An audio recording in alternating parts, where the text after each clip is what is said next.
जी, अस्सलाम वालेकुम जी। तो क्या हाल है सब दोस्तों का? उम्मीद करते हैं सब बेहतर होंगे। हाज़िर हैं जी एक नया वीडियो, एक नया टॉपिक, एक बहुत ही अच्छी इन्फॉर्मेशन लेकर। तो सीन कुछ इस तरह से है, मैंने एक दिन पहले, 1 या 2 दिन पहले एक वीडियो अपलोड किया था, जिसमें मैंने रोमानिया की एम्बेसी की एक अपडेट दी थी कि पाकिस्तान में आजकल रोमानिया की जो एम्बेसी है उसकी क्या अपडेट है। तो मज़ीद कुछ अच्छी ख़बरें आ रही हैं, तो सोचा दोस्तों के साथ शेयर करना बनता है। बहुत से दोस्तों के साथ मेरा कांटेक्ट हुआ है पाकिस्तान में, जिन्होंने वीज़े दिए हुए थे लगने, या जो कि आजकल दे रहे हैं इंटरव्यू। तो बहुत से दोस्तों के साथ मेरा कांटेक्ट हुआ है और बहुत सी अच्छी ख़बरें मिली हैं, तो सोचा दोस्तों के साथ शेयर करना बनता है। और बहुत ही अच्छी अपडेट है, वीडियो सारा देखिएगा, आपको सारी समझ आएगी। तो हमेशा की तरह चैनल पर नए हैं तो सब्सक्राइब कर लीजिए और साथ बेल आइकन प्रेस ज़रूर कीजिएगा। तो बढ़ते हैं अपने टॉपिक की तरफ। आज से कुछ 2 या 3 मंथ पहले की बात है कि बहुत ज़्यादा रिजेक्शन रेशो थी, ठीक है। वीज़े 50% से भी ज़्यादा रिजेक्ट हो रहे थे। वीज़ा रिजेक्शन रेट इतना ज़्यादा था कि हर बंदा जो कि इंटरव्यू देना चाहता था या जो कि अपने डॉक्यूमेंट सबमिट करना चाहता था, वो परेशान था कि शायद मेरे वीज़े के साथ पता नहीं क्या होगा।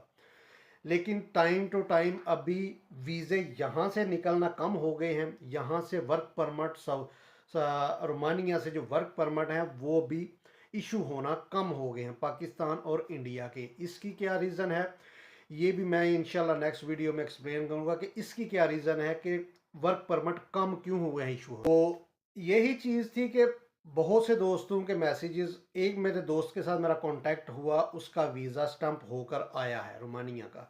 2 दिन पहले की बात है। तो उसने बताया कि हमने 18 लड़कों ने, मतलब जो वीज़े थे वो अप्लाई किए थे, और 18 के 18 लड़कों के वीज़े स्टंप होकर आए हैं। मतलब एक भी वीज़ा रिजेक्ट नहीं हुआ। उनसे पहले कुछ उनके जानने वाले 15 लड़कों ने एक साथ वीज़ा मतलब सबमिट किए थे अपने डॉक्यूमेंट्स, उनका भी एक भी वीज़ा रिजेक्ट नहीं हुआ। बात करने का मकसद है कि लास्ट 1 से 1.5 मंथ में कोई रेयर ही केस होगा, कोई बहुत ही ख़ास केस होगा जो कि जिसका वीज़ा रिजेक्ट हुआ हो रोमानिया एम्बेसी की तरफ से। नहीं तो 1 से 1.5 माह पहले की बात है, उससे पहले वीज़ा रिजेक्शन रेशो बहुत ज़्यादा थी। लेकिन 1 डेढ़ माह के हो गया है, तब से वीज़ा जो स्टैंपिंग रेशो है, तो बहुत ही कोई रेयर केस होगा जिसका वीज़ा इस 1 से 1.5 माह में रिजेक्ट हुआ हो। अगर कोई भाई किसी दोस्त को जानता है कि फलां बंदे का वीज़ा रिजेक्ट हुआ है, तो वो कमेंट में लाजमी बताइएगा। वगरना अभी तक 1 से 1.5 माह के अंदर के दौरानिए के में 1 से 1.5 माह के दौरानिए में मैंने अभी तक ऐसा कोई केस नहीं सुना किसी का वीज़ा रिजेक्ट हुआ हो। हाँ, अगर कोई भाई ने किसी का वीज़ा रिजेक्ट हुए सुना है या किसी का हुआ है, तो वो कमेंट में बताइएगा ज़रूर कि मेरा हुआ है या मेरे किसी जानने वाले का। अदरवाइज़ मैंने अभी तक ऐसा कोई केस नहीं सुना। तो बात करने का मकसद है कि आज के दिन में, मतलब राइट नो का जो 1 से 1.5 माह पीछे गुजर गया है, जो टाइम गुजर रहा है, इस टाइम में रोमानिया एम्बेसी की तरफ से वीज़ा रिजेक्शन की रेशो बिल्कुल ज़ीरो है। 100% वीज़े लग रहे हैं और वीज़ा रिजेक्शन की रेशो ज़ीरो हो चुकी है, मतलब 100% वीज़े स्टॉप। तो उम्मीद करते हैं जी बहुत से दोस्तों के डाउट्स, बहुत ही अच्छी खबर है, बहुत ही एक पॉजिटिविटी की तरफ, मतलब रोमानियन एम्बेसी जो है वो पॉजिटिव स्टेप लिया है और अपना जो क्राइटेरिया है, उन्होंने अपना जो थोड़ा जो वो स्ट्रिक्ट जो उनका बिहेवियर था उसको थोड़ा नरम किया है, जिसकी वजह से वीज़े लगने शुरू हुए। तो इंशाल्लाह नेक्स्ट वीडियो में हम एक्सप्लेन करेंगे कि यहाँ से वीज़े निकलना क्यों कम हो गए हैं।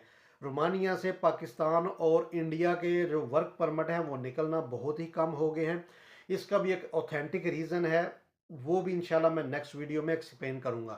तो अगर वो वीडियो पसंद आई हो तो चैनल को सब्सक्राइब कीजिए और वीडियो को ज़रूर शेयर कीजिए मुख्तलिफ प्लेटफॉर्म पर। तो मिलते हैं जी किसी नई वीडियो में एक नया टॉपिक लेके। तब तक अपनी दुआओं में याद रखिए। अल्लाह हाफिज़।